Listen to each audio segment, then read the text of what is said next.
Hi, you guys. Welcome back to another day of writing. So, yesterday, you guys were tasked with being able to make sure that you kind of had everything back together, thinking about like, does what I was doing for my writing piece look like Mrs. Bringo says? But answering, of course, for your own question, which was relating to character traits. So, today, now we're ready to wrap it up. And I know hopefully you're as excited as I am because extended response is just that extended. Now, we of course did it across multiple days. The goal is that we should be able to do this in one sitting. So, for our first job, and I'm super proud of you guys because I know this was really tough work and this was some of the first time that we were really kind of incorporating all of these things together. So, fabulous job. Keep it up. Okay. So, our job today now, as you see that I'm kind of scrolling through, is we need to write a conclusion. And I don't know about many of you guys, but around the holiday season, I love to watch some of the ultra cheesy Hallmark videos and movies that they have going on. And they always have predictable endings. At the end, they always come together and like the goodness happens. So that's what we want you guys to do today for your conclusion. Like bring the goodness. Make sure that you're leaving everybody feeling like, oh yeah, this was all tied up in this beautiful, nice package with this bow, and it is good to go. Okay, so that's what we are going to be working on today. So, quick of what you should have out in front of you right now. Remember, your table or wherever you're working should look like it's got a lot going on. Okay, you can't see Miss B's table, but I promise you that there's like a lot going on down here with all of the tables. Okay, so the first thing that you should have, remember, is your checklist for writing an extended response. We are all the way down here now on number 6. We're going to write a strong conclusion that links back to the beginning, differences between a text, and we got to make sure we have our pretty bowl for our Hallmark moment on here. Okay, and the other thing I always just want to have out with me is to make sure that I'm come back to this and I'm answering the question. Okay, so I'm making sure that I've hit now all of these bullet points. I have answered the question totally. I know that I'm good to go. Okay, then of course I need to make sure that I have my planning sheet out. I'm now working down here in the conclusion. Okay, and I need to, like as Miss B said, like lots of things going on. I'm gonna need to make sure that I have my stories out. Okay, so I have parts of my stories. Now mine look a little bit different than yours because I got a lot of other things going on too. Okay, so here's Hattie Big Sky, yay. Excerpt from If Wishes Were Horses, yay. Okay, I'm gonna have all those things out.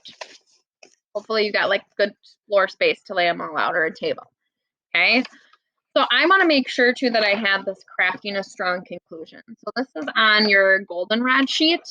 It's at the bottom here because these are some really good sentence stems to help us create that Hallmark moment and kind of leave everybody with a pondering thought here at the end. Okay, so my job today in the conclusion, though, is to think about how these are different. So I talked about the challenges and benefits that both Hattie and Aunt Nell come across, but their challenges and their benefits are different. Like, yes, they both involved animals in some way, but there are some huge differences between those. And I was trying to think about this morning, thinking about like what are some of their differences or how do they have differences. Now, obviously, Aunt Nell is definitely a lot older than Hattie, but I don't know if that's like related to my question, right? Like that's not at all related to their challenges or their benefits. Like age didn't seem to be a factor in this.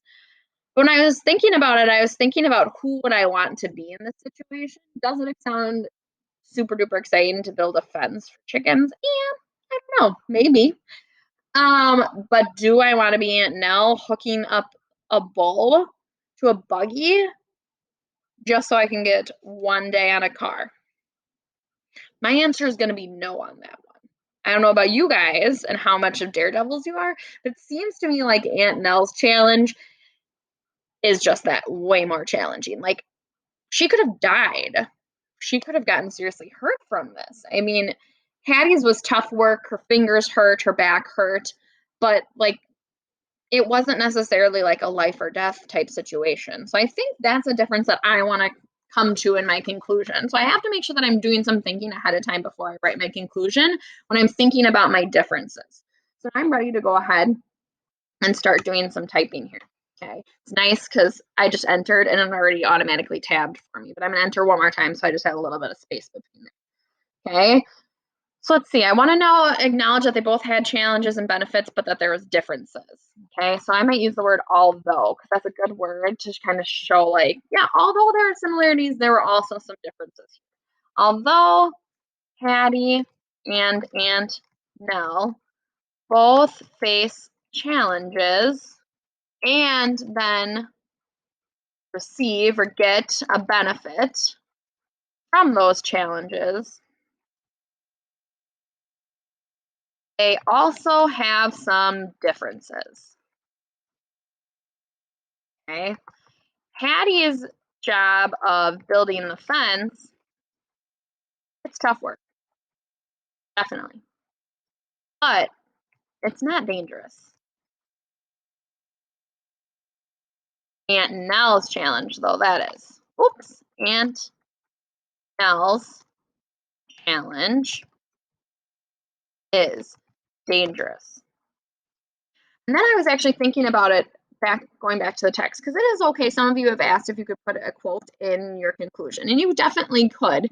The goal is here to just make sure that we're not picking something that's so long. Like, we want our conclusion to wrap it up. I was actually looking back in If Wishes Were Horses to kind of like, is there proof that proves that this is dangerous? And you remember that Lily, her niece, who was in the buggy with her, whose point of view is the story is from.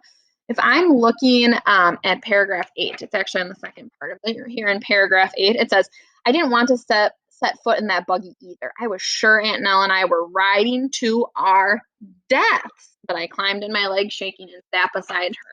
So I think I might add this in here. In the text, Lily, is she one L or two L's? I'm going to make sure I spell her name right. So I'm looking back just to make sure that I can spell her name right in here. Oh, she's one L, so good thing I checked. Lily even says, I'm going to do my quote. Lily even says, we were riding to our deaths. Oh, well, maybe actually I might back that up. Lily even says, I was sure, I like this better. I was sure Aunt Nell and I were riding to our deaths. That's something that I'm going to want to be doing, right? Okay. So now I've talked about how they're different. Now I want to kind of go ahead and like put my little bow on it. Okay. So I want to like leave it here. Like, okay, I don't really want to leave it with like a riding to our deaths type thing. Like, we know there are differences now. So how can we now kind of connect this together and make sure that we're like leaving it in something that is a little bit more positive? So even though their challenges were different, both characters end up receiving their benefits, right? Okay, now I'm going to go ahead and I'm looking at this sheet here, and I'm looking at crafting a strong conclusion. I'm wondering, I might actually try the